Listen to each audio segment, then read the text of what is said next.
সমগ্র জিন জাতির রাজধানী তথা অন্য এক জগতের সাথে সম্পর্কিত এমন একটি পাহাড়, যেই পাহাড়ের চূড়ায় দাঁড়িয়ে ইসরাফিল আলাইহিসসালাম কিয়ামতের দিন বাঁশিতে ফুঁক দেওয়ার অপেক্ষায় আছে এবং সেখানে ইয়াজুজ মাজুজ বন্দী অবস্থায় আছে।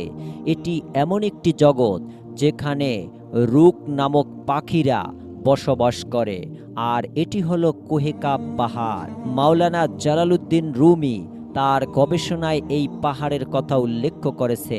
এটি পরিত্যক্ত এবং রহস্যময় পাহাড়, যার কথা শতাব্দী ধরে বিভিন্ন লোককথা এবং রূপকথায় পাওয়া যায়। তবে প্রশ্ন হচ্ছে, এটি কি বাস্তবেই রয়েছে নাকি কেবল একটি গল্প কাহিনী? আজকের আলোচনায় আমরা সেই রহস্যের পর্দা উন্মোচন করতে যাচ্ছি। কোহেকাব পাহাড়, যাকে জাবালে কাপও বলা হয়, ইসলামী, ফার্সি এবং আরবি রেওয়ায়েত অনুযায়ী পৃথিবীর একদম শেষ প্রান্তে অবস্থিত একটি পাহাড়। সাধারণ মানুষের বিশ্বাস অনুসারে এই পাহাড় একটি অজানা সমুদ্রের শেষ প্রান্তে অবস্থিত এবং পৃথিবীকে চারদিক থেকে ঘিরে রয়েছে। ইসলামী কিতাবসমূহে বিশেষত সূরায়ে কাফে এই পাহাড়ের কথা উল্লেখ করা হয়েছে, যেখানে তাওহীদ ও আখিরাতের বিষয়গুলোর আলোচনা করা হয়েছে। ফার্সি সুফি শেখ জালালউদ্দিন রুমি তার গবেষণায় কোহেকাফের নাম উল্লেখ করেছেন, যেখানে তিনি দাবি করেছেন যে জুলকারনাইন সেখানে সফরে গিয়েছিলেন এবং কিয়ামতের আলামত দেখেছিলেন। অনেক আলামতের মধ্যে কোহেকাফের উল্লেখ আসলে বা কোকেসাস পর্বতের সাথে সম্পর্কিত হতে পারে, যা হিন্দু কুশ, কোকেসাস এবং তুরস্ক পর্যন্ত বিস্তৃত।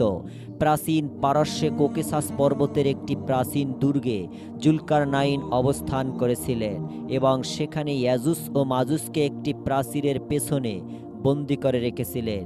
কোহেকাব সম্বন্ধে বিশ্বের বিভিন্ন সংস্কৃতিতে উল্লেখ করা হয়েছে। অনেকেই বিশ্বাস করেন যে এই পাহাড়টি রং নীল, আর এই কারণে আকাশের রঙও নীল দেখায়।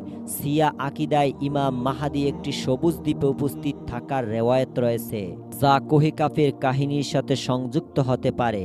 সিনা আকিদায়ও একটি বিশেষ পর্বতের উল্লেখ পাওয়া যায়, যাকে পৃথিবীর সকল পর্বতের শিকড় হিসাবে ধরা হয়েছে। কোহেকাব কি আসলেই পৃথিবীতে অবস্থিত কোনো রহস্যময় স্থান, নাকি এটি শুধুমাত্র জনসাধারণের মুখে মুখে চলে আসা নিছকে একটি কল্পকাহিনী? বন্ধুরা, ইসলামে পাহাড়কে অনেক গুরুত্ব সহকারে ব্যাখ্যা করা হয়েছে, তা আমরা নিচের কয়েকটি বিষয় মনোযোগ সহকারে দেখলেই বুঝতে পারি। যেমন আমরা সকলেই জানি, হজরত মুহাম্মদ সাল্লাল্লাহু আলাইহি ওয়াসাল্লামের উপর সর্বপ্রথম ওহী নাজিল করা হয়েছিল পাহাড়ের গুহায়। এমনকি হজরত মূসা আলাইহিস সালামও আল্লাহর সাথে সাক্ষাতের জন্য তুর পাহাড়ে যেতেন। হাদিস সমূহে বলা হয়েছে, কিয়ামতের পূর্বে দাজ্জাল পাহাড় পর্যন্ত পৌঁছাতে পারবে না। আর হজরত ঈসা আলাইহিস সালাম ইয়াজুজ মাজুজের থেকে বাঁচার জন্য মুসলমানদের অনেক বড় একটি দলকে পাহাড়ের আশ্রয়স্থল হিসাবে নিয়ে যাবেন, যা বিভিন্ন বর্ণনা অনুযায়ী পবিত্র তুর পর্বতকে নির্দেশ করে। বিভিন্ন কিতাবে এও বলা হয়েছে যে ইয়াজুজ মাজুজকে দমন করার জন্য সিমরোগ বা রোগ নামক বিশাল পাখীয় পর্বত থেকেই আসবে। ঠিক তেমনি আসহাবে কাহাব বা গুহার আশ্রয় গ্রহণকারী যুবকরাও একটি পর্বতের গুহায় ৩০০ বছরের বেশি সময় ঘুমিয়েছিলেন, আর কিয়ামতের পূর্বে সেই গুহা থেকে উঠেই হজরত ইমাম মাহাদি আলাইহিস সালামের সৈন্যবাহিনীতে তারা যোগদান করবেন। এই সকল ঘটনা হতে বোঝা যায় যে পর্বতসমূহে এমন কোনো রহস্য অবশ্যই রয়েছে, যা এমন কোনো রাস্তা অবশ্যই রয়েছে যা আমাদের পৃথিবীকে সম্পূর্ণ অন্য এক জগতের সাথে সংযুক্ত করে। বিভিন্ন জায়গায় উল্লেখ করা হয়েছে, মিরাজের রাতে হজরত মুহাম্মদ মুস্তাফা সাল্লাল্লাহু আলাইহি ওয়াসাল্লাম যখন আসমানে গিয়েছিলেন, তখন হজরত জিবরাইল আলাইহিস সালাম তাকে কোহেকাপের পর্বত থেকে ইয়াজুজ ও মাজুজের অবস্থান পর্যন্ত নিয়ে গিয়েছিলেন। সেখানে রাসূলুল্লাহ সাল্লাল্লাহু আলাইহি ওয়াসাল্লাম তাদের কাছে আল্লাহর বাণী পৌঁছেছিলেন, কিন্তু ইয়াজুজ মাজুজ রাসূলুল্লাহ সাল্লাল্লাহু আলাইহি ওয়াসাল্লামের কথা মেনে নেয়নি। বিভিন্ন পৌরাণিক ধারণা মতে কোহেকাব পৃথিবীর পৃষ্ঠের একটি ভিত্তি, যার উপর পৃথিবী দাঁড়িয়ে আছে। অনেক ওলামার মতে কোহেকাবকে আল্লাহ তাআলা এমন একটি জায়গায় প্রতিষ্ঠিত করেছেন, যেখানে মানুষ পৌঁছাতে পারে না।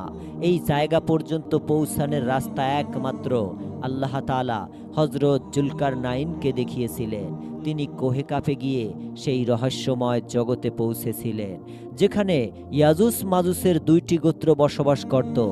আর তিনি সেই গেটকে লোহার দেয়াল দিয়ে বন্ধ করে দিয়েছিলেন, যেই দরজা দিয়ে তারা আমাদের এই পৃথিবীতে আসতো, আর কিয়ামত পর্যন্ত সেই রাস্তা বন্ধ থাকবে। এই পাহাড় নিয়ে অনেক বড় একটি দাবি করা হয়েছে, দাজ্জাল এই পাহাড়ের মধ্যে কোথাও বন্দী হয়ে আছে, যে কিয়ামতের পূর্বে কোহে কাপের এই রহস্যময় আর গাইবী রাস্তা দিয়ে আমাদের পৃথিবীতে আবির্ভূত হবে।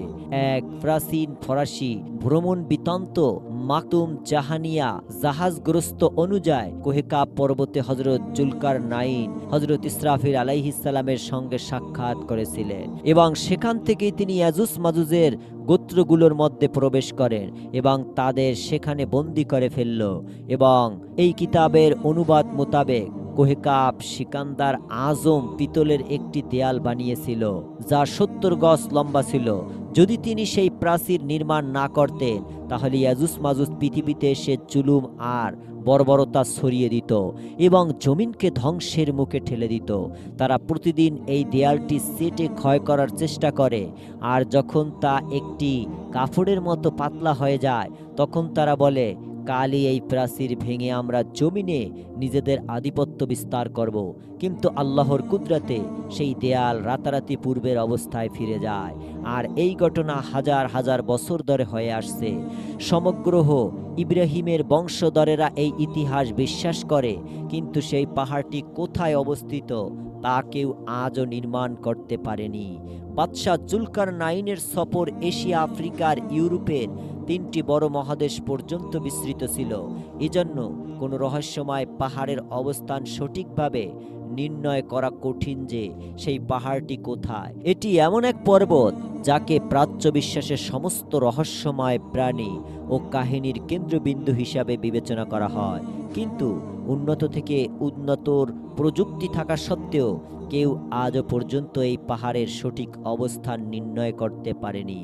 ইমাম সালে রহমাতুল্লাহ আলাইহি কিতাবুল আয়াসে উল্লেখ করেছেন, আল্লাহ তাআলা কোহে কাপের পিছনে এক মাখলুক সৃষ্টি করেছেন, যার কথা একমাত্র আল্লাহ তাআলা ছাড়া আর কেউই জানে না।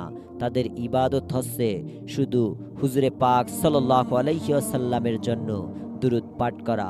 হযরত ইবনে আব্বাস রাদিয়াল্লাহু তাআলা আনহু হতে বর্ণিত, রাসূলুল্লাহ সাল্লাল্লাহু আলাইহি ওয়াসাল্লাম বলেছেন যে কোহে কাপের পরে 7টি সমুদ্র রয়েছে, প্রতিটি সমুদ্র 500 বছরের সফরের সমান। আর এর সামনেও জমিন রয়েছে, যাদের নূর তাদের বাসিন্দাদের জন্য আলো হয়ে জ্বলে। কোহে কাপের পরে 70,000 মাখলুকাত রয়েছে, যারা এক মুহূর্তের জন্য তাসবিহ পাঠ থেকে বিরত দেয় না। এই মাখলুকাতের পেছনে 70,000 আরও মাখলুকাত রয়েছে, যাদেরকে হাওয়া আলাইহিস সালাম থেকে সৃষ্টি করা হয়েছে। সেই মাখলুকাতের পেছনে 70,000 আরও মাখলুকাত রয়েছে, আর তাদের পেছনে রয়েছে আল্লাহর আরশের ছায়া। আর আল্লাহর আরশের পেছনে 70,000 আরও মাখলুকাত রয়েছে, যারা জানে না যে আল্লাহ তাআলা হযরত আদম আলাইহিস সালামকে সৃষ্টি করেছেন, এবং তারা ইবলিসকেও চেনে না। এই সম্পর্কে আল্লাহ তাআলা বলেছেন, তিনি এমন একটি মাখলুকাত সৃষ্টি করবেন যাদের সম্পর্কে তোমরা কিছুই জানো না। কোহে কাপের সকল কাহিনীর মধ্যে দাজ্জাল, রুক পাখি, ইয়াজুজ মাজুজ সবাই কোথাও না কোথাও জড়িত রয়েছে। এর উত্তর সম্ভবত এই পাহাড়ের রহস্যময়তার মধ্যেই লুকিয়ে রয়েছে। আর এমনও হতে পারে কিয়ামতের পূর্বে আল্লাহ তাআলা এই রহস্যময় পর্বতের রহস্য উন্মোচন করে দিবেন। প্রিয় বন্ধুরা, কোহে কাপের পাহাড়ের বিষয়ে আপনাদের যদি কিছু জানা থাকে, তাহলে অবশ্যই আমাদের কমেন্ট বক্সে লিখতে ভুলবেন না। ধন্যবাদ।